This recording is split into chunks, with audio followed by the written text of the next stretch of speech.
함께 은혜 나눌 하나님 말씀은 출애굽기 25장 10절에서 22절까지 말씀.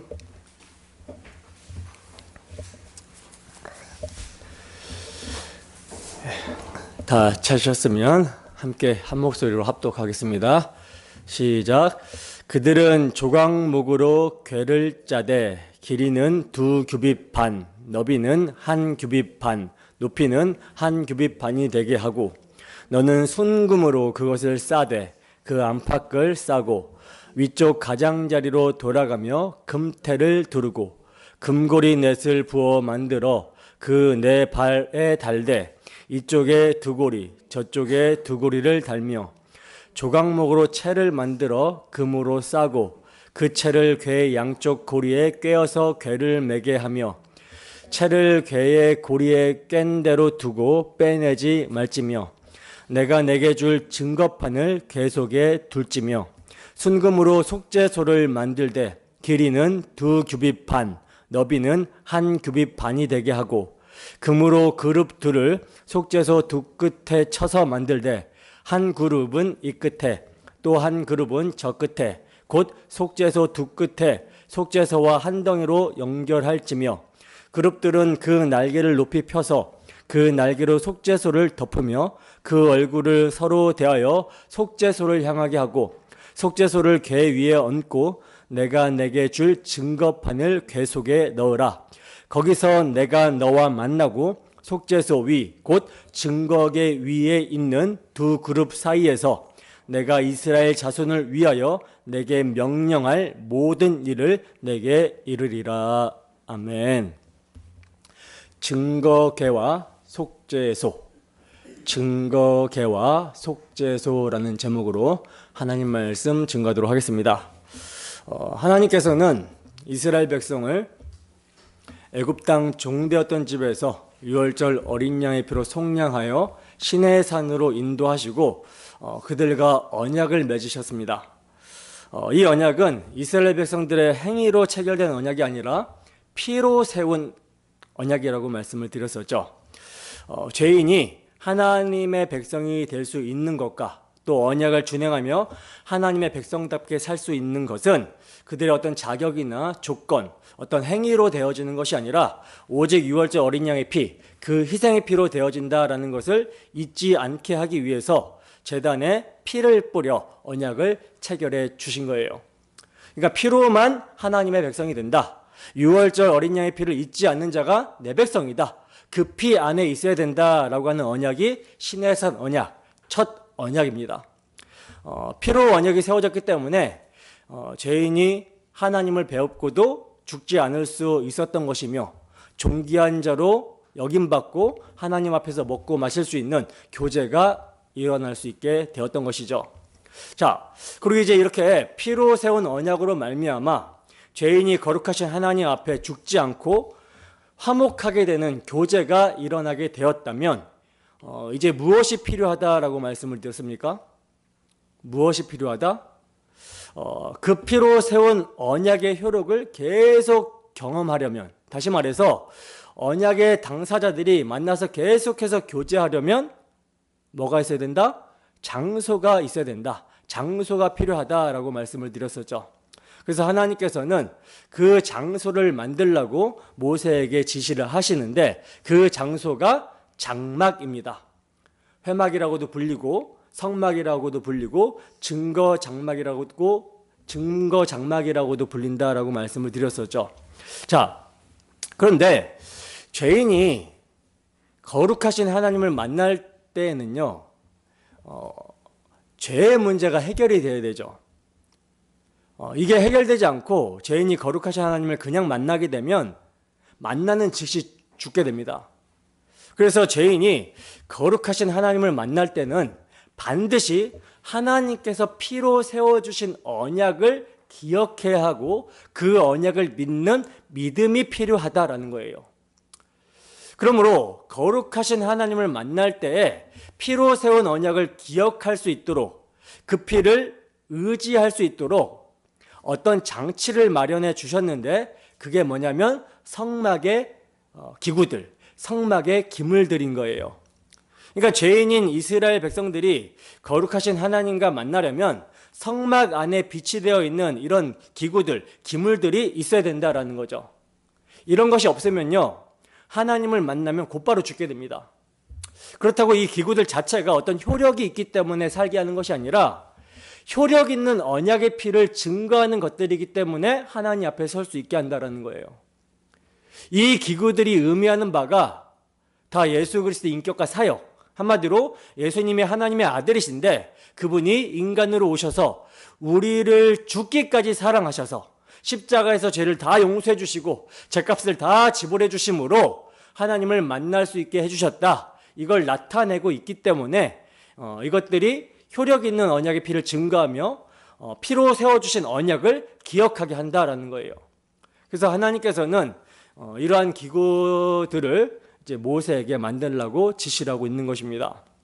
그러므로 새 언약의 일꾼인 우리들은요, 성령의 조명하심 가운데 이러한 성막 안의 기구들을 볼 때 뭘 알 수 있어야 돼요? 예수 그리스도의 인격과 사역을 알 수가 있어야 되는 것이죠. 하나님 앞에서 죄인을 살게 하는 복음, 하나님과 교제할 수 있게 하는 복음을 발견할 수 있어야 되는 거예요. 이 시간 주 성령의 조명하심으로 말미암아 우리 모두에게 지혜와 계시의 영이 충만하게 되기를 소원합니다. 그리하여 성막의 기구를 살펴보면서 우리 주 예수 그리스도의 인격과 사역을 발견하고 하나님과 화목하며 그분과의 교제를 충만히 누리게 되기를 주님의 이름으로 축원합니다. 자, 이제 성막 안에 기물들이 계시하고 있는 복음을 우리가 알아가야 하는데, 그 중에서도 가장 중요하기 때문에 가장 먼저 소개가 되고 있는 증거계에 대해서 살펴보도록 하겠습니다. 본문 10절에서 16절 말씀입니다. 함께 했습니다. 시작. 그들은 조각목으로 궤를 짜되 길이는 2규빗 반, 너비는 1규빗 반, 높이는 1규빗 반이 되게 하고, 너는 순금으로 그것을 싸되 그 안팎을 싸고 위쪽 가장자리로 돌아가며 금태를 두르고 금고리 넷을 부어 만들어 그 네 발에 달되 이쪽에 두 고리 저쪽에 두 고리를 달며 조각목으로 채를 만들어 금으로 싸고 그 채를 궤 양쪽 고리에 꿰어서 궤를 매게 하며 채를 궤의 고리에 꿰n 대로 두고 빼내지 말지며 내가 내게 줄 증거판을 궤 속에 둘지며. 아멘. 이 성막 안에 있는 기구들을 좀 살펴볼 때 이게 생소하거든요. 많은 사람들이 이제 성경을 일독해야겠다라고 한 다음에 쭉 창세기부터 읽어 나가다가 그리고 출애굽기까지도 읽어 나가다가 이 성막 부분에 딱 오게 되면 1차로 시험이 들어요. 그래서 책을 덮습니다. 그만큼 이게 내용이 어려워요. 그래서 좀 성막 기구들을 살펴볼 때는 이제 그림을 좀 보면서 좀 설명을 해드리도록 하겠습니다. 그림을 좀 보시면 지금 증거계죠. 이게 이제 증거계인데 아주 화려하죠. 이게 전체가요 다 금이에요. 성막과 그 기구들 중에 가장 중요한 것이 이 증거계입니다. 그래서 제일 먼저 지금 언급이 되고 있는데, 여러분 만약에 이 증거계가 없잖아요. 그러면 성막에서 섬기는 일이 무의미하고 무가치하게 됩니다. 언약계, 이 증거계가 없는 상태에서 내가 하나님을 사랑하고 섬기겠다, 하나님께 내가 나아가겠다, 불가능하다라는 거예요. 이따가 살펴보겠지만 하나님이 성막에 임재하실 때, 성막에 오실 때 그 하나님의 보좌가 바로 언약을 증거하는 이 증거계거든요. 그런데 이게 없으면 하나님이 계실 곳이 없는 거죠. 증거계가 없으면 하나님이 안 계신다라는 말과 같은 거예요. 그래서 이 증거계는 성막을 축소한 것이라고도 할 수 있습니다. 소형 성소다 이렇게 말할 수도 있고요, 이동형 성소다 이렇게 표현도 가능합니다. 이스라엘 백성들이 싸움에 나갈 때도 이 증거계, 언약계를 들고 나가죠. 그러면 하나님이 함께 하신다라는 것 때문에 이기게 되는 거예요. 너무나도 이게 중요하기 때문에, 이 언약계가 중요하기 때문에 성막이 나중에 약속의 땅에 들어가게 되면 솔로몬 왕이 성전을 만들면서 이동식 성막에서 고정형 성전으로 바뀌게 되거든요. 이때 솔로몬이 성막에 있던 기물들은 다 그대로 두고 가지고 오지 않아요. 그런데 이 언약궤만큼은 성전에 들어가게 됩니다. 다른 것들은 이제 성전 기물들을 만들 때 새롭게 다 만들어요. 크게 이렇게 새롭게 다 만드는데, 근데 이 언약궤는 그대로 가지고 성전에 안치합니다. 너무나도 중요하다라는 거죠. 그래서 장막이 왜 성막인가? 거룩한 증거 장막인가? 또 성전이 왜 거룩한 건물, 거룩한 전인가? 이 의미를 가지게 해주는 것이 바로 언약궤, 증거궤라는 거예요. 이게 없으면 성막은 그냥 텐트가 되는 것이고요. 이게 없으면 성전은 그냥 건물이 되는 것입니다. 그러나 이 언약궤가 들어가면 거룩한 그런 장소가 되어지는 거예요. 왜 그렇습니까? 언약궤, 증거궤 안에는 언약이 들어가 있기 때문인 것이죠. 그래서 언약궤예요. 그리고 증거궤라고 할 때는 이제 궤 안에 언약을 증거하는 증거판이 들어가 있기 때문에 증거궤로도 부르는데, 그러니까 언약판과 증거판, 율법판 다 똑같은 말이에요. 근데 이 판이 들어가서 이 판을 보존하는 것이 바로 언약궤, 증거궤라는 거죠. 그러니까 하나님의 언약, 하나님의 법이 보존되어 있는 궤입니다. 너무나도 중요한 거예요. 이스라엘 백성들을 언약 백성이라고 부르잖아요. 그죠?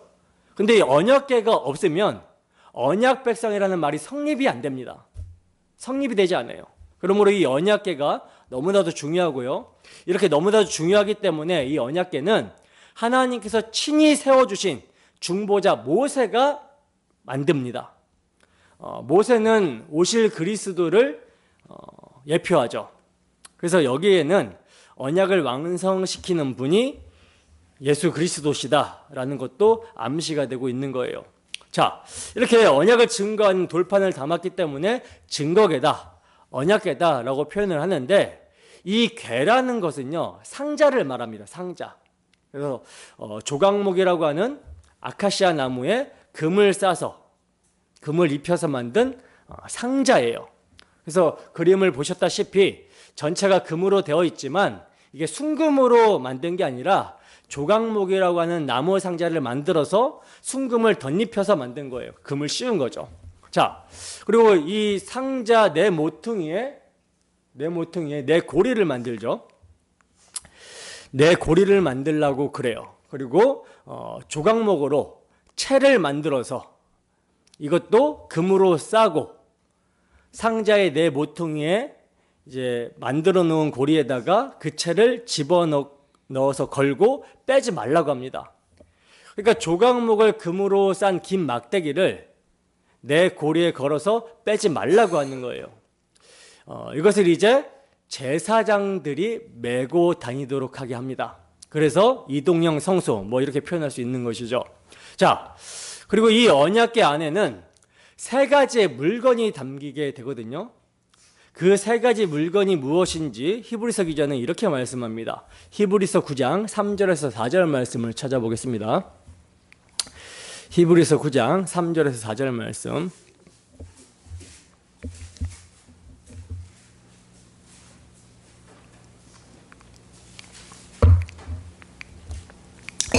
네, 함께 읽습니다. 시작. 또 둘째 휘장 뒤에 있는 장막을 지성소라 일컫나니 금향로와 사면을 금으로 싼 언약궤가 있고 그 안에 만나를 담은 금 항아리와 아론의 쌍난 지팡이와 언약의 돌판들이 있고. 아멘. 자, 보시면 지성소에는 뭐가 있다라고 그래요? 사면을 금으로 싼 언약궤가 있는데 그 안에 뭐가 있다라고 합니까? 만나를 담은 금 항아리와 아론의 쌍난 지팡이와 언약의 돌판들이 있다라고 그러죠. 자, 이것도 그림을 봅시다. 여기 그림을 보면 우선 언약궤 안에 있는 저 돌판부터 말씀을 드릴게요. 왜 언약판, 십계명의 돌판이 거기에 들어가 있는가? 여러분, 우리가 이스라엘 백성들이 하나님과 언약을 피로 체결하고 나서 하나님을 뵙고 식탁의 교제를 한 것을 살펴봤었죠. 피로 언약이 체결됩니다. 이 십계명의 돌판으로 언약이 체결된 게 아니에요. 이 돌판으로만 체결되면 다 죽습니다. 그래서 이들이 죽지 않게 하기 위해서 피로 언약이 체결되었던 거예요. 그러니까 신구약 성도 모두가 다 피로 언약을 세워주시는 것입니다. 뭐 구약 시대 때는 행위 언약이고 신약 시대 때는 은혜 언약이다, 이게 아니에요. 구약 시대에도 피로 세운 언약인데 이게 그림자였다라는 거죠. 그러니까 실체로 언약을 세워준 것이 아니라 오실 실체를 바라보게 하는 그림자였다라는 거예요. 대속제물, 그 제물의 피로 언약을 맺었다라는 점에서 옛 언약과 새 언약이 이렇게 차이점이 있는 것이지 본질적으로는 같은 언약이라는 거예요. 근데 이것을 알아듣지 못하고 이 피로 세운 언약의 의미를 모른 채 내가 율법을 잘 지켜 준행해서 하나님 백성으로 계속 유지가 되어 봐야 되겠다, 내 행위로 구원을 이뤄봐야 되겠다, 이런 사고가 시내산에서 이스라엘 백성들의 사고였죠. 그래서 언약의 내용을 전하기 전에 구두로 하나님이 말씀을 하시니까 이스라엘 백성들이 말씀만 하시라고, 우리가 다 지켜 준행해 보겠다고 이렇게 나왔었죠. 근데 이런 이스라엘 백성들의 사고가 오늘날 기독교에도 들어와 있어요. 그러니까 옛 언약이나 새 언약이나 다 피로 세운 언약인데 이 본질을 알지 못하면 어떻게 돼요? 율법주의, 행위주의로 가게 되는 거예요. 하나님은 이스라엘 백성들의 행위로 언약을 체결한 것이 아니라 대속제물의 피로 언약을 체결해 주셨습니다. 그래서 그들이 하나님을 뵙고 식탁의 교제를 나눌 수 있었던 거예요. 자, 그런데 이 모세가 언약의 돌판을 받으러 간 40일 동안 이스라엘 백성들이 무슨 짓을 하냐면 금송아지를 만들고 이것이 자신들을 애굽에서 인도하여 낸 여호와라고 하면서 절하고 섬기게 되죠. 피로 언약을 체결해 주셨는데 그 짧은 시간에 언약을 파기해버린 거예요. 이것은 언약의 피를 불신해버린 것입니다.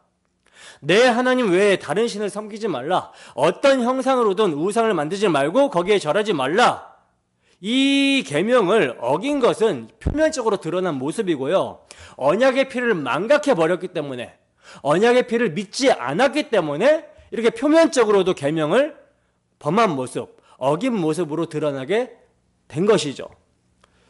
하나님이 십계명을 주신 것은 너희를 애굽의 종되었던 집에서 유월절 어린 양의 피로 속량하여 내신 여호와 하나님만 참신이다, 다른 신은 없다, 이거 잊지 말라고 주신 것이고, 하나님은 사람이 상상하여 만들어낼 수 있는 분이 아니기 때문에 어떤 형상도 만들지 말고 거기에 절하지 말아라.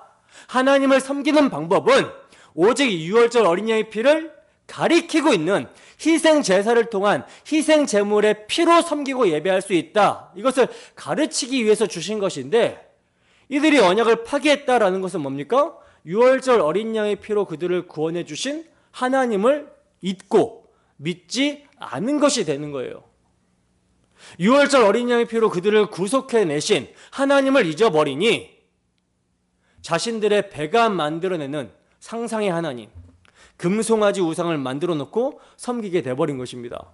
결국 십계명 전체가 의미하는 바를 금송아지를 만들어서 우상 숭배함으로써 싹 다 어겨버리게 된 거라는 거죠. 그러니 모세가 율법판을 받아서 내려오다가 이스라엘 백성들이 이 금송아지를 섬기는 것을 보고 어떻게 합니까? 산 밑으로 이 돌판을 던졌다가 판을 깨뜨려 버리죠. 이 모습은요, 너희들이 하나님 앞에서 우리가 그 율법을 다 준행하겠습니다 라고 말했지만 율법을 준행할 수 없는 죄인이라는 것이 드러났다라는 거예요. 이거예요. 그래서 깨지는 거예요, 돌판이. 모세가 막 열받아가지고 못 참겠네 이런 게 아니라, 너희들은 하나님의 언약, 이 언약을 절대로 하나님의 법을 준행하여 지키려고 하는 너희의 행위로는 지킬 수 없다, 너희의 행위로는 의롭다함을 받을 수 없는 죄인이다 라는 것을 드러내버리시는 사건이 돌판을 깨트려버린 사건인 것입니다. 그러니까 그들은 여호와의 명하신 모든 말씀을 우리가 준행하겠습니다 라고 서약을 했지만 그들의 마음이 유월절 어린 양의 피로 구속하신 하나님께 있지 않았고 그 어린 양의 피를 믿지 못했기 때문에 준행하지 못했던 거예요. 자, 그러면 어떻게 됩니까? 대속하신 피 아래 있지 않으면 누가 죽어야 돼요? 내가 죽어야 되겠죠. 죽어야 돼요. 그러니까 율법 아래 있게 되는 거잖아요. 내가 지키겠습니다 라고 하는 자기 행위 아래 있게 되면 율법 아래 있는 것이고 이게 죄 아래 있게 됩니다. 죄 아래. 그리고 죄 아래 있게 되면 당연히 심판 아래 놓이게 되는 것이고 이렇게 심판 아래 있게 되면 저주 아래 놓이게 되는 거예요. 이게 로마서에 잘 나타나 있죠. 로마서 3장 9절 말씀입니다. 로마서 3장 9절. 빨리 찾으신 분이 한번 큰 목소리로 읽어주세요.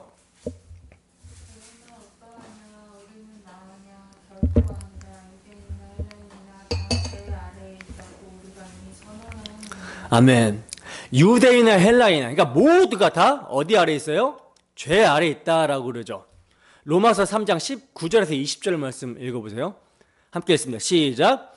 우리가 알거니와 무릇 율법이 말하는 바는 율법 아래에 있는 자들에게 말하는 것이니 이는 모든 입을 막고 온 세상으로 하나님의 심판 아래에 있게 하려 함이라. 그러므로 율법의 행위로는 그의 앞에서 의롭다 하심을 얻을 육체가 없나니 율법으로는 죄를 깨달음이니라. 아멘. 자, 보시다시피 율법의 행위로 하나님의 법 앞에 서게 되면 어떻게 됩니까? 죄 아래, 심판 아래, 저주 아래 이렇게 내려가게 되는 거예요. 그러나 피 안에 있으면, 피 아래 있으면 어떻게 돼요? 은혜 아래 있게 되고 뭘 얻게 됩니까? 죽지 않게 되죠. 생명을 얻게 되는 것입니다.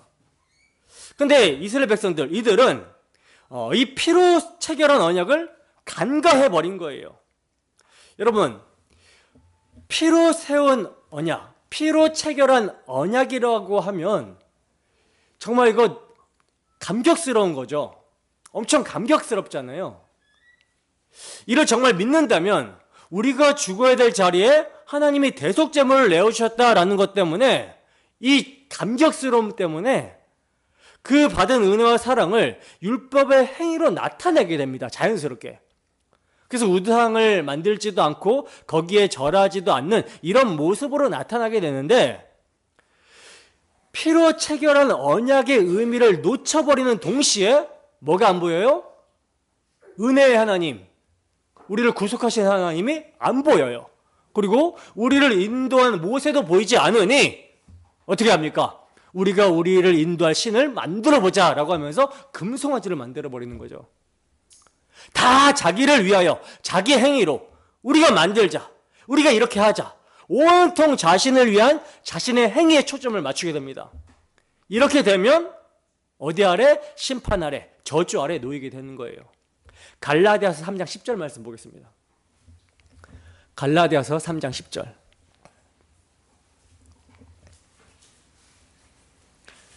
갈라디아서 3장 10절 말씀.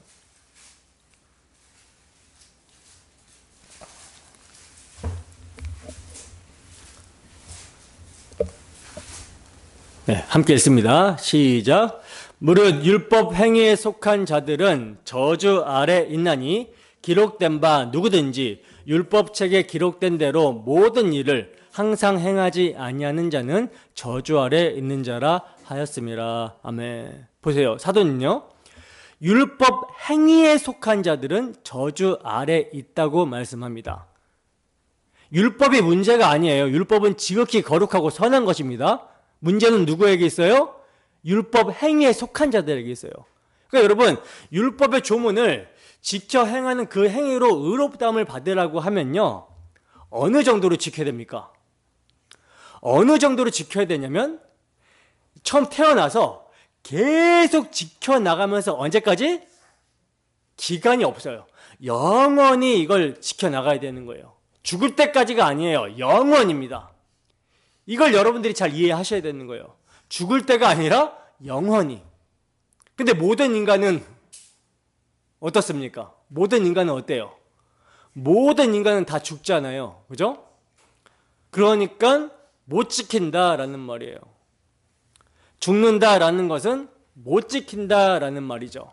왜냐하면 이 율법이라는 것은 거룩하시고 영원하신 하나님의 의를 나타내는 것인데, 이 거룩하신 하나님 앞에, 영원하신 하나님 앞에 항상 의롭다함을 받으려면 항상 의를 행하고 있어야 돼요. 항상이기 때문에 영원입니다. 그런데 죽었다라는 것은 뭐예요? 죄가 있다라는 것이죠. 죄의 삭은 사망이고, 그러니 한마디로 하나님은요, 타락한 아담의 후손인 우리 죄인들에게 율법을 한번 네가 지켜서 의롭다함을 받아봐라, 이런 요구를 하신 적이 없다라는 거예요. 그런 요구를 하신 적도 없고 그걸 기대하지도 않으십니다. 이건 누구에게만 가능하냐? 타락하기 전에 아담에게만 가능해요. 타락하기 전에는 뭐가 없어요? 죽음이라는 게 없어요. 안 죽습니다. 그러니까 아담이 범죄하지 않는 이상 안 죽어요. 그래서 계속 선악을 알게 하는 나무를 보면서 내 위에 하나님, 창조주, 이분을 생각하면서 이 하나님을 사랑하며 이 하나님이 말씀하신 대로 먹지 않는 순종함으로 계속 살게 되는 것이죠. 언제까지? 영원히. 그게 하나님 앞에 사는 길이에요. 근데 1000년 동안 순종을 해도 1001년째 되는 해에 한 번 죄를 범하면 바로 타락하게 되고 죽음이 찾아오게 됩니다. 근데 아담이 범죄한 이후 이렇게 죽음이 찾아와서 아담의 타락한 후손이 우리들에게는요, 자기 행위로 율법을 지켜서 의롭다함을 받으라고 하는 이 요구 자체가 성립이 안 된다라는 거예요. 근데 혹자들은요, 이런 말을 합니다. 하나님께서 율법을 지켜서 의롭다함을 받으라고 이렇게 하셨는데 이것을 할 수 있는 사람이 아무도 없더라. 굉장히 교묘한 말이죠. 왜? 왜냐하면 하나님은 죄와 허물로 죽어있는 사람한테 이걸 지켜서 그 의를 얻으라고 하신 적이 없기 때문에 그래요. 어떻게 죽어있습니까, 인간이 지금? 허물과 죄로 죽었다라는 거는요, 다시 말해서, 다른 말로 해서 하나님을 사랑하는 데 있어서 죽었다라는 뜻이거든요. 하나님의 말씀에 기꺼이 순종하는 영혼, 그 영혼 상태가 죽어 있어요. 죽은 영혼이죠. 하나님의 뜻과 하나님의 기준, 이거는 사랑하라는 것인데, 죄와 허물로 죽어있는 자에게 너 나를 한번 사랑해봐라 라고 하는 요구 자체가 불가능하다라는 것입니다. 그래서 율법이라는 것은 뭐냐? 우리가 다 죄인이고 죽어 마땅하다라는 것을 드러내는 거예요. 그리고 율법에 의해 온전히 의롭다함을 받을 사람은 예수 그리스도밖에 없다. 예수님은 율법 자체이시고 말씀이신 분이신데 그분이 육신이 되어 인간으로 오셨다. 그래서 예수 그리스도만이 죄인을 위한 대속제물이 되어 주실 수 있다라는 거예요. 죄인이 죄인을 대속하지 못하죠. 그죠? 근데 예수님은 죄가 없어요. 율법 자체이신 분이에요. 흠도 점도 없습니다. 그렇기 때문에 죄인을 위한 대속물로 드려질 수 있다는 거죠.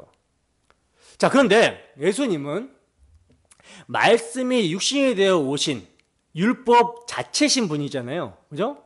율법 자체이신 분이기 때문에 예수님께서 돌아다니시면 사람들은요, 다 정죄를 받게 됩니다.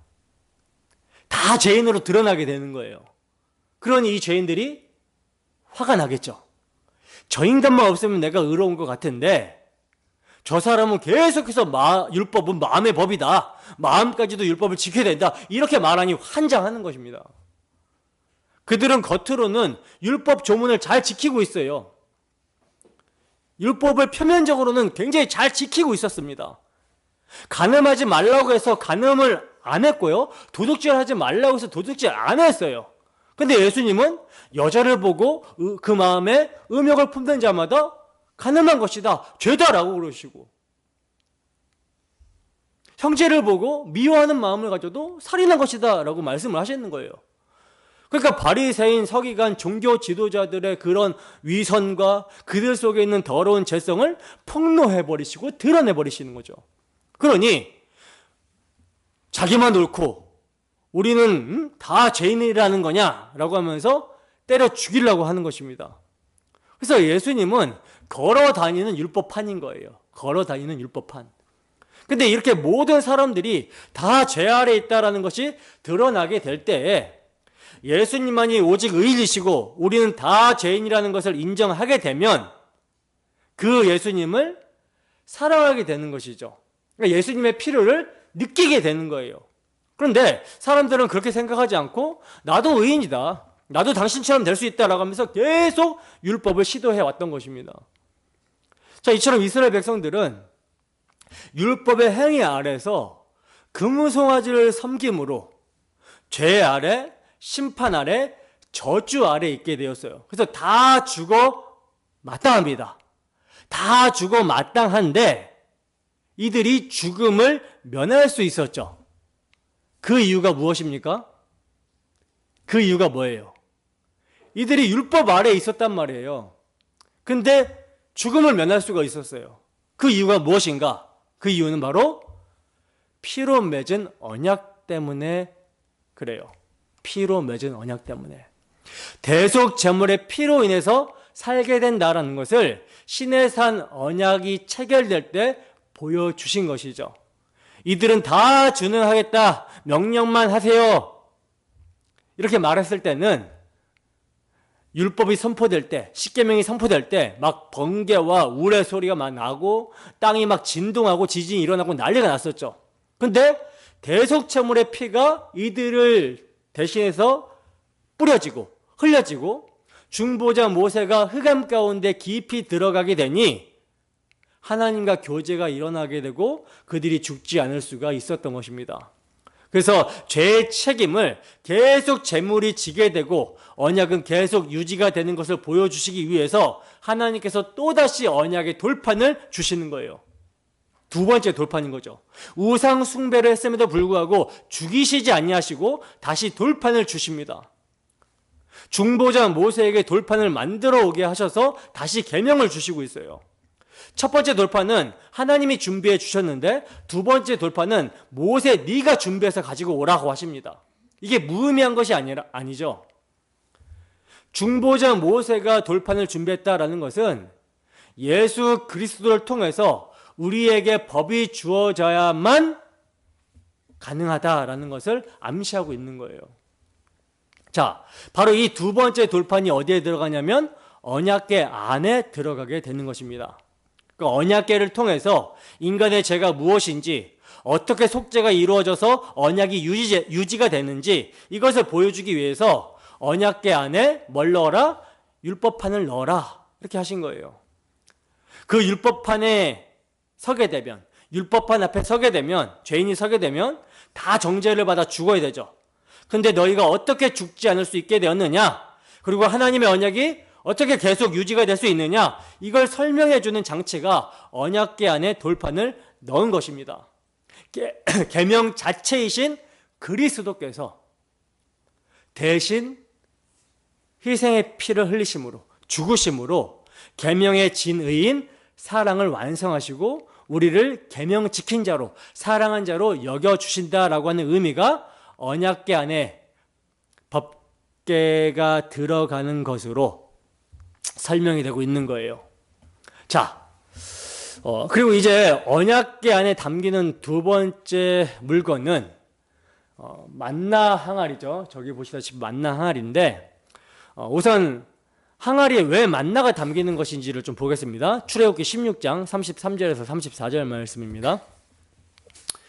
출애굽기 16장 33절에서 34절 말씀.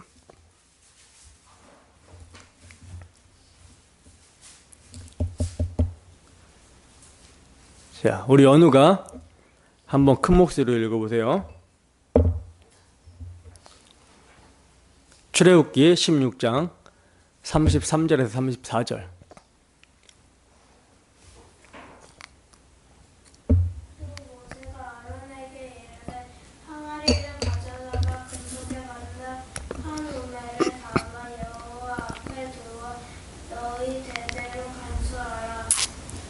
아론이 여호와께서 모세에게 명령하신 대로 그것을 준 것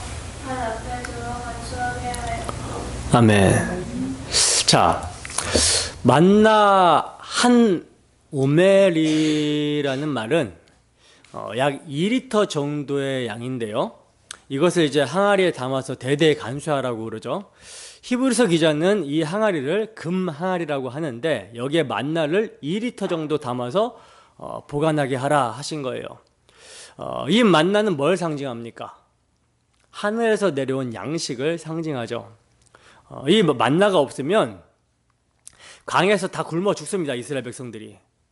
광야를 통과할 수가 없어요. 그러니까 이스라엘 백성들 입장에서는 만나는 뭐예요? 생명의 양식입니다. 자기들이 살 수 있는 유일한 먹거리가 만나인데 이걸 누가 주셨다? 하나님께서 주신 거예요. 그러니까 하나님의 돌보심으로 광야 40년 동안 굶어 죽지 않고 저들이 보존되어 광야를 지나갈 수 있었다. 이것을 나타내 주는 것이 항아리에 담긴 만나라는 거죠. 그래서 이스라엘 백성들은요, 항아리에 담긴 만나를 보면서 야, 하나님이 우리를 이렇게 먹이시고 인도하셨구나. 여기에 대해서 감사하게 되는 거예요. 근데 여러분, 항상 하나님의 은혜는 어떻게 나타나게 되냐면 인간의 죄를 덮는 방식으로 나타나요. 은혜로 나타납니다. 여러분, 만나가 어떻게 주어지게 되었습니까? 그냥 이스라엘 백성들이 배고파하니까 만나를 주신 거예요? 그냥 만나가 주어진 겁니까? 아니죠. 이스라엘 백성들이 먹을 것이 없다고 불평하면서 원망을 했잖아요. 왜 애굽에서 우리를 데리고 나와가지고 이렇게 굶어 죽게 하냐라고 하면서 원망하고 불평합니다. 그러니 하나님의 인도하심을 불평하고 원망하는 정말 진멸에도 시원찮을 자들, 죽어 마땅한 자들, 그 자리에서 하나님은 하늘에서 양식을 비같이 쏟아 부어 주신 거예요. 그러니까 만나에는 양면이 있는 거죠. 하나님의 먹이시고 돌보시는 것과 하나님 앞에 원망 불평했던 우리의 죄악, 이게 이제 만나예요. 돌판도 마찬가지죠. 우리가 하나님의 법을 어긴 것에 대한 고발, 하지만 하나님은 두 번째 돌판을 주심으로 언약을 이어가셨다라고 하는 하나님의 신실하심, 이 다 양면이 있는 거예요. 우리 죄를 고발함과 동시에 하나님의 은혜를 나타내는 것, 이런 것들이 법계 안으로 다 들어가게 되는 것입니다.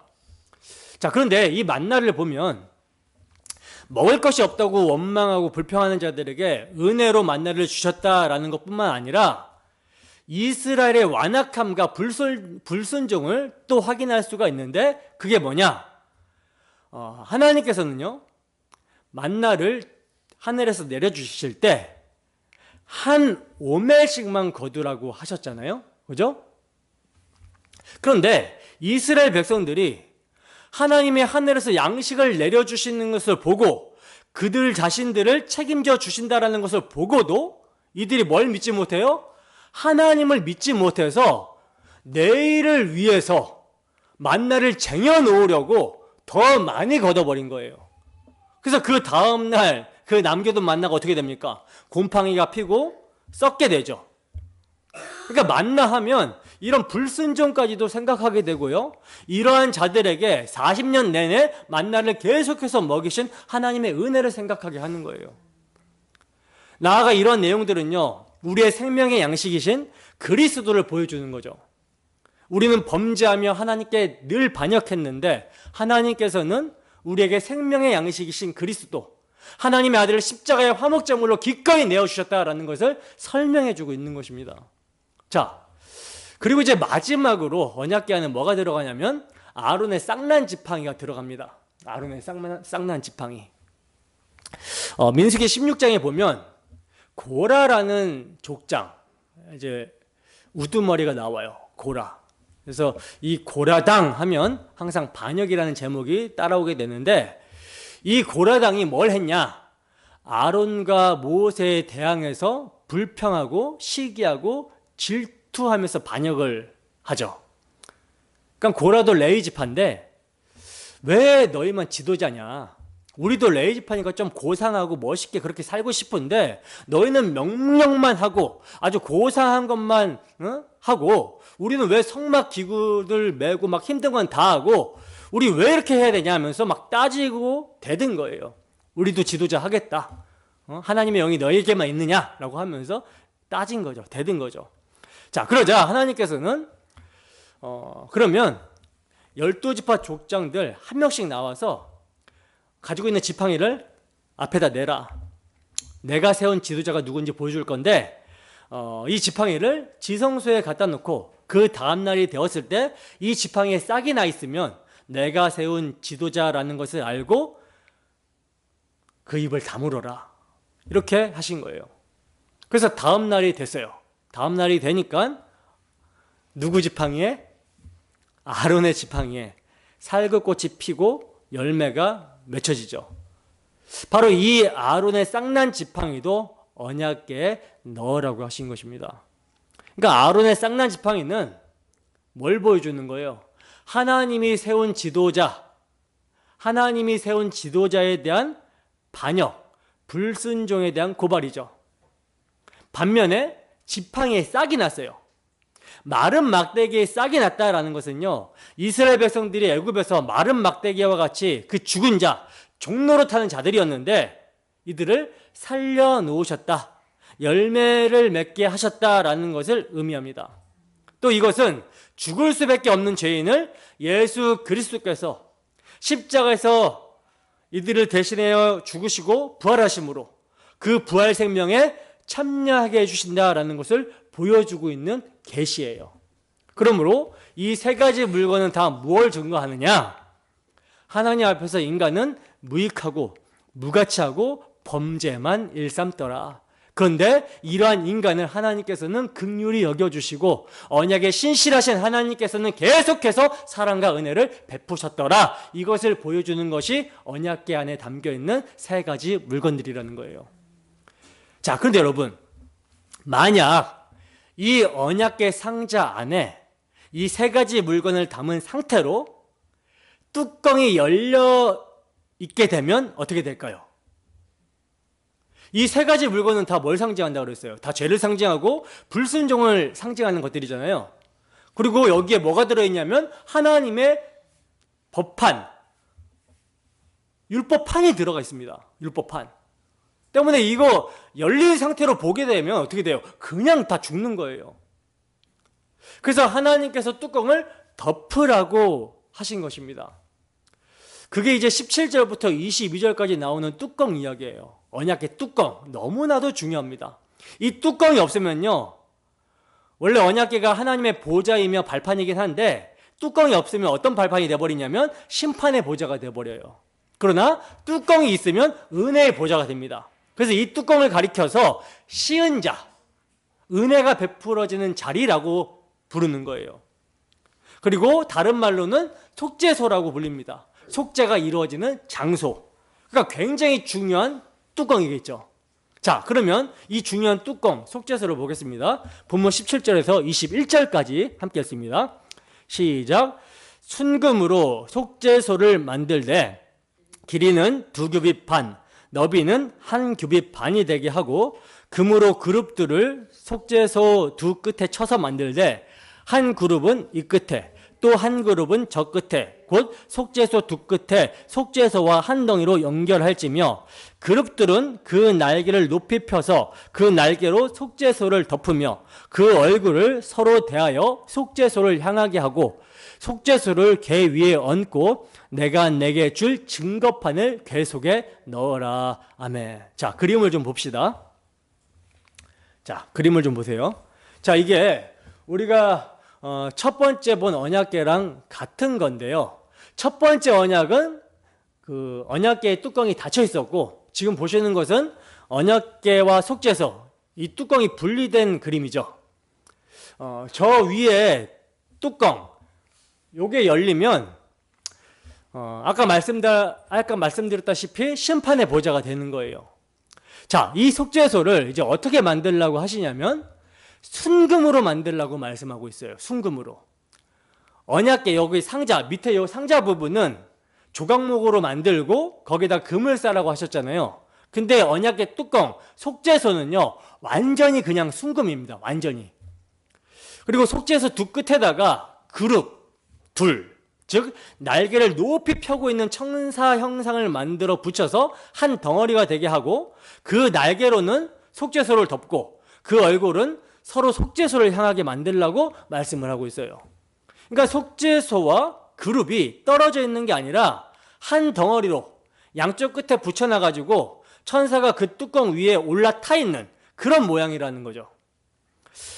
이 속죄소를요, 히브리어로 카포레트라고 하는데, 이 카포레트라고 하는 단어는 카파르, 덮다라는 단어에서 유래가 됩니다. 그러니까 속죄소를 무엇으로 표현할 수 있냐면 덮개로 표현할 수가 있는 거죠. 덮개. 덮는 역할을 하는 거예요. 그리고 상징적으로는 이제 속죄하다, 용서하다라는 의미를 가지고 있습니다. 그리고 또 다른 의미로는요, 이제 칠하다. 물감으로 색을 칠하는 것처럼 칠하다라는 뜻이 있어요. 덮다, 속죄하다, 용서하다, 칠하다. 그러니까 죄를 덮어서 칠해버리는 거죠. 그래서 보이지 않게 함으로 하나님의 백성을 죽이지 않고 받아주신다라고 하는 의미가 속죄소의 의미라는 것입니다. 따라서 속죄소란 인간의 죄를 용서하는 장소가 되는 것이죠. 그래서 인간의 죄를 용서하시는 은혜의 자리, 받을 자격 없는 자에게 베푸시는 은혜의 자리가 되기 때문에 시은자라고 대부분의 영어 성경은 그렇게 번역을 하고 있습니다.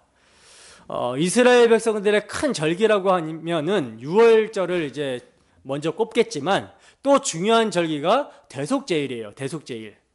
유월절은 정월 14일이고 대속제일은 7월 이제 10일인데 1년에 단 하루, 이 대속제일에 대제사장이 피를 가지고 지성소에 들어가게 됩니다. 그러니까 대제사장이라 할지라도 지성소에는요 1년에 한 번밖에 못 들어가요. 대속제일날. 이 날에만 지성소에 들어갈 수가 있습니다. 다른 날에 들어가면 죽어요. 근데 이 대속제일에는요 대제사장이 피를 가지고 지성소에 들어가게 되는데, 들어가서 뭐를 하냐면 이 속죄소 위에다가 피를 뿌려요. 그래서 이렇게 속죄소 위에 피를 뿌리면 이스라엘 백성들의 모든 죄가 용서를 받습니다. 근데 그 피가요, 마땅히 죽어야 될 죄인들의 피가 아니라, 이스라엘 백성들의 피가 아니라 그들 대신 피 흘려 죽은 대속제물, 희생제물의 피가 뿌려지는 거예요. 마치 유월절 어린 양의 피가 이스라엘 장자 대신 문설주와 문인방에 발라져서 죽음의 사자가 유월 넘어갔던 것처럼, 속죄소 위와 속죄소 앞에 피를 뿌림으로써 하나님께서 이스라엘 백성들을 보실 때, 속죄소에 딱 앉으셔서 좌장하셔서 이스라엘 백성들을 보실 때 뭘 통해서? 피를 통해서 보신다라는 거죠. 때문에 여러분, 피가 뿌려지지 않거나 뚜껑이 이렇게 열려 있으면 다 죽는 거예요. 자, 이처럼 희생 제물이 대신 정죄를 당함으로 죽어 마땅한 이스라엘 백성들이 살아남을 수 있게 하는 장치가 바로 속죄소라는 거예요. 자, 그러나 해마다 제사를 지내면서 속죄의 피를 흘려야 하는 것은 완전한 은혜 아래에 있는 것이라고 보기 어렵죠. 해마다 피를 흘려야 되고, 또 이 예식을 할 때 절기를 지키다가 자칫 잘못하면 죽습니다. 제사장이 성결하지 못하거나 이러면 지성소에 들어갔다 죽어요. 그래서 항상 방울을 달게 있죠. 방울 소리가 나면 살아있는데 방울 소리가 나지 않으면 죽어서 다리에 묶어있는 끈을 갖다가 이렇게 끌어내서 죽은 사람을 끌어냈다라고 그래요. 그러니까 완전한 은혜라고 할 수가 없어요. 그죠? 그래서 구약 시대는요, 실체가 오기까지 기다리고 있었던 시대다. 그림자로 주어진 이 구약의 제사법들, 율법들을 통해서 실체를 바라보면서 하나님께 은혜를 받았던 때, 온전한 것이 오기 전의 상태였다라는 거예요. 그럼에도 은혜 아래이긴 하죠. 왜냐하면 바로 죽지는 않으니까. 실체가 오시기까지 하나님께서 이런 제도들을 통해서 그들의 죄를 간과해 주시고 그들의 죄를 보지 않고 계시기 때문에 은혜 아래 있는 것이긴 해요. 그러니까 하나님께서는 진짜 실체를 주시기 전까지, 예수 그리스도께서 오시기 전까지 이 율법을 통해서, 제사법을 통해서 너희가 실체를 기다리면서 하나님과 만나라, 이렇게 해주셨다라는 거죠. 자, 그러므로 이러한 짐승의 피는 뭘 예표하고 있는 것입니까? 장차 오실 실체, 예수 그리스도의 대속의 피를 예표하는 것이라고 확실하게 우리가 알 수가 있게 되는 것이죠. 이 점을 히브리서는 이렇게 말씀합니다. 히브리서 10장 11절에서 12절 말씀과 14절 말씀. 히브리서 10장 11절에서 12절 말씀과 14절 말씀입니다.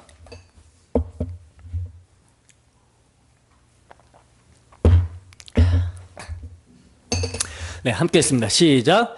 제사장마다 매일 서서 섬기며 자주 같은 제사를 드리되 이 제사는 언제나 죄를 없게 하지 못하거니와 오직 그리스도는 죄를 위하여 한 영원한 제사를 드리시고 하나님 우편에 앉으사 그가 거룩하게 된 자들을 한 번의 제사로 영원히 온전하게 하셨느니라. 아멘. 자, 보세요. 제사장마다 매일 서서 섬기며 자주 같은 제사를 드리되 라고 말씀하고 있는데, 여러분, 제사장은요 매일 서서 섬깁니다. 앉을 수가 없어요. 왜냐하면 안식이 도래하지 않았거든요. 안식일을 지키라고 해도 그 지키는 것을 못합니다. 안식을 누리지 못해요. 그러니까 성소에 들어가잖아요. 그 성소에는 식탁은 있는데 뭐가 없냐면 의자가 없어요. 계속 서서 섬겨야 되는 것입니다. 쉴 수가 없어요. 안식을 완성하러 오실 예수 그리스도께서 오시기 전까지 이들은 계속 서서 하나님을 섬겨야 했었고, 자주 같은 제사를 드리면서 그때그때마다 죄를 용서받아야 했다라는 거죠. 영원히 용서를 받지 못했던 거예요. 그래서 이 제사는 언제나 죄를 없게 하지 못한다라고 말씀합니다. 항상 죄를 없애는 것은 아니었다. 그러나 오직 그리스도는 죄를 위하여 영원한 제사를 드리셨다라고 그러죠. 이게 십자가입니다. 십자가에서 하나님의 아들이 영원한 대속제물로서 피를 흘려주신 거예요. 자기 스스로의 피, 자기 몸을 버리신 거죠. 그래서 14절에 보면 그가 거룩하게 된 자들을 한 번의 제사로 어떻게 하셨다? 영원히 온전하게 하셨느니라 하고 말씀합니다. 단 한 번, 예수님은 단 한 번 십자가의 죽으심으로 우리를 영원히 용서하셨다라는 거예요. 영원한 속죄를 이루시고 영원한 죄사함, 용서가 일어났기 때문에 우리가 하나님 앞에서 영원한 의인이 된 거라는 거죠. 너무나도 놀라운 사실입니다. 영원한 의인, 이제 타락하지 않습니다. 이제 의인이 되었다가 죄인이 되고 이런 게 없어요. 영원히 용서를 받았기 때문에 영원한 의인이 되어버린 거예요. 무엇으로? 예수 그리스도의 단 한 번의 제사, 십자가로. 그러므로 증거계와 속죄제는 죄 아래, 심판 아래, 저주 아래 있었던 죄인들을 그리스도의 피 아래 있게 해줌으로 말미암아 구원이 가능하게 된다라는 이 복음을 나타내고 계시해주고 있는 장치들이었다라는 거예요. 다시 말해서 증거계는 그리스도의 인격, 예수 그리스도의 사역을 상징하고 있었던 것입니다. 예수 그리스도의 인격과 사역, 인격은 뭡니까? 인격은 그가 누구신가? 성자 하나님이 사람의 몸을 취하여 하나님과 사람 사이의 중보자, 구원자, 그리스도가 되셨다. 그분은 하나님이시다. 그리고 사역은 뭐예요? 그러한 분이 우리를 위해서 무엇을 행해 주셨는가? 십자가에서 자신의 몸을 대속제물로 내어주셔서 피를 흘려주셨다. 그래서 죄를 용서해 주시고 우리를 의롭게 하여 주셨다. 이게 복음서의 내용이라는 거죠. 그러니까 주는 그리스도시요 살아계신 하나님의 아들입니다. 이게 그리스도의 인격이에요.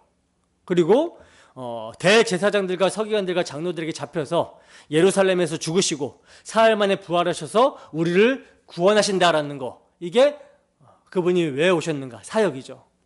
바로 이러한 그리스도의 인격과 사역을 증거계는 상징을 하고 있었던 거예요. 노아의 방주, 그리고 나일강가에서 모세가 담겨 있었던 갈대 상자, 이거와 똑같은 의미인 것이죠. 노아와 그 가족들이 하나님의 그 진노에서 살 수 있었던 것, 죽음에서 살 수 있었던 것은 방주가 그 진노를 대신해서 맞았기 때문입니다. 그죠? 마찬가지로 모세는 애굽 왕 바로에 의하여 죽을 수밖에 없는 상황이었어요. 바로 왕이 어떤 명령을 했습니까? 남자아이가 태어나거든 다 나일강에 던져서 죽여버려라, 이렇게 명령을 했었잖아요. 근데 모세가 테바 갈대 상자에 담겨서 그 죽음의 강가에서 보존돼서 건짐을 받게 됩니다. 따라서 노아의 방주, 모세의 갈상자 둘 다 죽음에서 건져주는, 보호해주는 그리스도를 나타내고 있는 거죠. 마찬가지로 하나님의 언약 백성들이 율법 앞에서 죽지 않고 살 수 있었던 것은 이 언약의 자체이신, 속죄소 자체이신 예수 그리스도의 대속으로 보존된다라는 것을 보여주는 게 이 언약궤라는 거예요. 우리의 도피성이며 피난처시며 반석이시며 산성 되시는 예수 그리스도의 사역을 나타내고 있는 것입니다. 자, 그리고 이 언약궤와 속죄소에 대해서 오늘 본문 마지막 22절 말씀은 이렇게 말씀하고 있어요. 함께 읽습니다.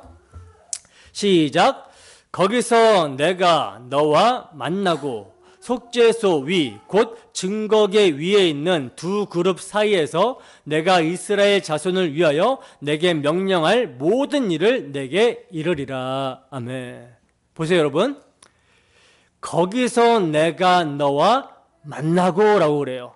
그러니까 하나님이 죄인을 만나 주시겠다라고 말씀을 하시고 있어요. 내가 너와 만나다라는 것은요, 모세하고 만난다라는 정도가 아니라 이스라엘 백성 전체하고 만난다라는 거예요. 언약 백성하고 만난다. 어디서? 언약궤 위, 속죄소. 그러니까 그것을 하나님이 발판 삼아 만나 주시겠다라는 거예요. 그러니까 속죄소는요, 하나님의 임재의 장소죠.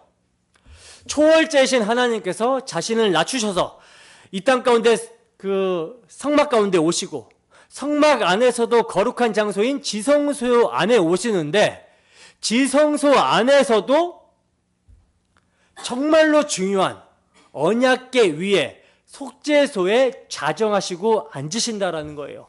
그렇게 해서 만나 주시겠다라는 것입니다. 그러니 이 속죄소가 얼마나 중요하고 귀한 곳입니까?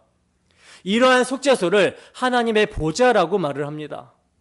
하나님께서는요, 당신의 보좌 언약궤 위 속죄소에 임재하시고 좌정하사 죄인을 만나 주신다라는 거예요.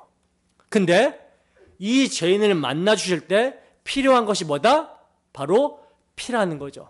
피가 뿌려져야 하는 거예요. 우리가 명심해야 되는 것은요, 하나님 앞에서 추방당한 죄인이 용서함을 받고 의인으로 인정되어 하나님과 백성의 만남의 장이 될 수 있는 것은요, 뿌려진 피로 인합니다. 뿌려진 피 때문이다 라는 것을 항상 명심해야 되는 거예요. 이것이 주님의 십자가를 상징하고 있기 때문입니다. 그리고 이것을 위해서 주님께서, 이것을 이루시고자 주님께서 십자가를 지신 것이죠. 자, 근데 여러분, 이 속죄소는요, 하나님과 하나님의 백성의 만남으로 그치지 않고 교제까지 하는 장소가 됩니다. 그래서 22절 하반절을 보시면 하나님께서는 속죄소 위, 곧 증거궤 위에 있는 두 그룹 사이에서 내가 이스라엘 자손을 위하여 내게 명령할 모든 일을 내게 이르리라 하고 이렇게 말씀을 하시고 있어요. 그러니까 이스라엘 백성들은 속죄소에서 선포되는 하나님의 말씀을 듣고 살아가게 된다라는 거죠. 즉 교제가 이루어진 것입니다. 그러므로 이처럼 속죄소는 죄를 용서받고 의롭다함을 입고 하나님과의 만남과 교제를 이루게 되는, 교제가 이루어지는, 은혜가 베풀어지는 자리인 거예요. 그래서 속죄소를 쉬운 자라고 부르는 것입니다.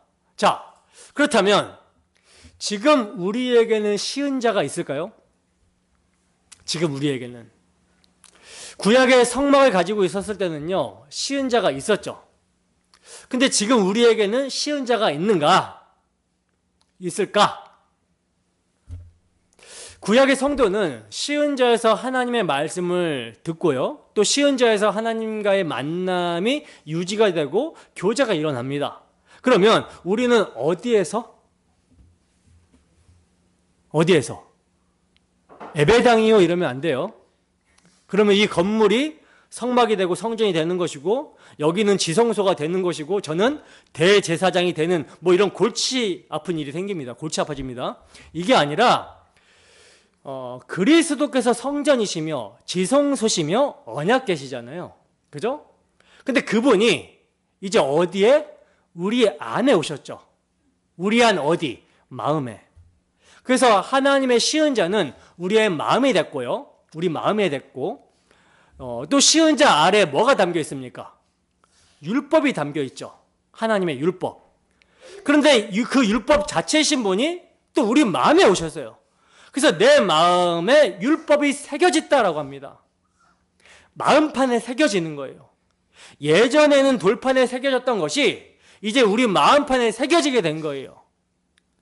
그런데 그 주님의 마음이 이제 율법이거든요. 그 주님의 마음을 품는 자들이 그리스도인들입니다. 그래서 그리스도인들은 그 마음에 시은자가 펼쳐졌고, 그 마음에 언약궤가 있는 사람들, 그 마음 신비에 율법함이 기록된 사람들이라고 하는 거예요.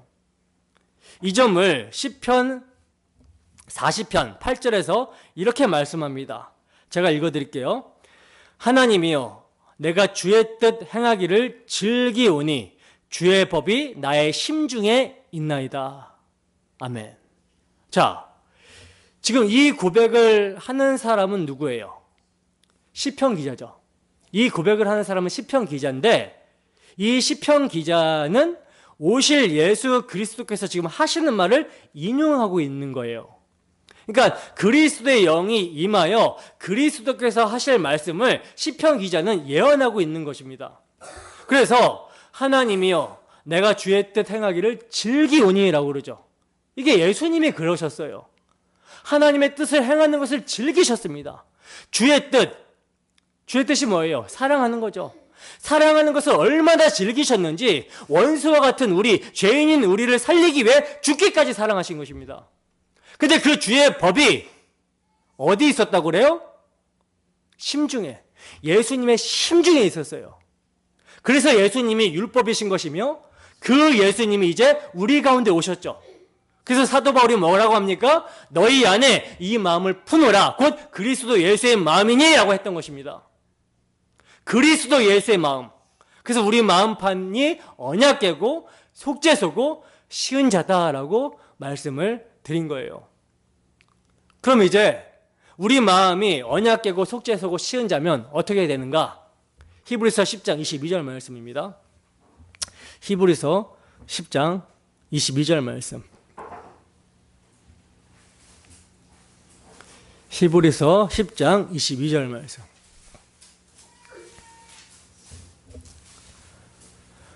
네, 함께 했습니다. 시작. 우리가 마음의 뿌림을 받아 악한 양심으로부터 벗어나고 몸은 맑은 물로 씻음을 받았으니 참 마음과 온전한 믿음으로 하나님께 나아가자. 여러분,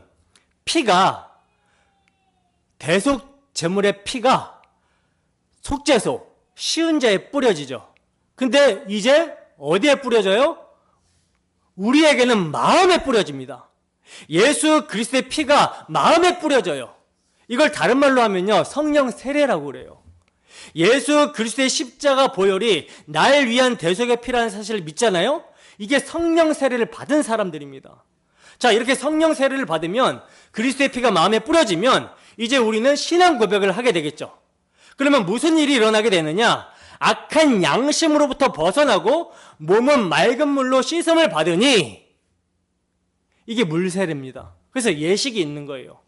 우리가 성령 세례, 그리스도의 피가 우리 가운데 뿌려서 깨끗하게 하나님 앞에 의인이 되었으니 이제 이것을 고백하며 교회에서 물세례를 받게 됩니다. 그래서 몸은 맑은 물로 씻음을 받았으니 라고 하는 거죠. 그러므로 예수 그리스도의 대속의 피를 믿는 참 마음, 온전한 믿음으로 누구에게 나아가자? 하나님께 나아가자.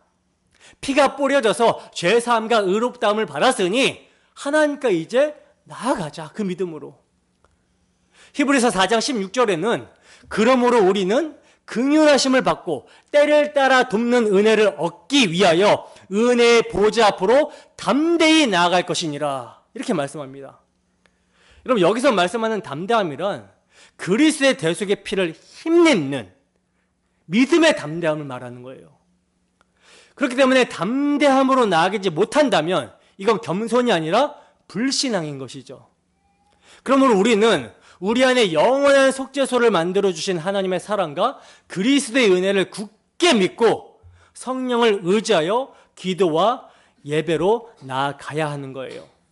거기서 너와 만나고 명령할 모든 일을 내게 이르리라 하신 대로 하나님을 만나고 교제하시는 그 특권을 누려야 하는 것입니다. 이것은요, 예수 그리스도를 믿는 자에게만 주어지는 특권이에요. 여러분, 증거계와 속죄소는 이제 우리 마음 안에 담겨 있습니다. 증거계와 속죄소 되시는 그리스도께서 우리 마음에 계시기 때문에 이제 증거계와 속죄소는 우리 마음에 있어요.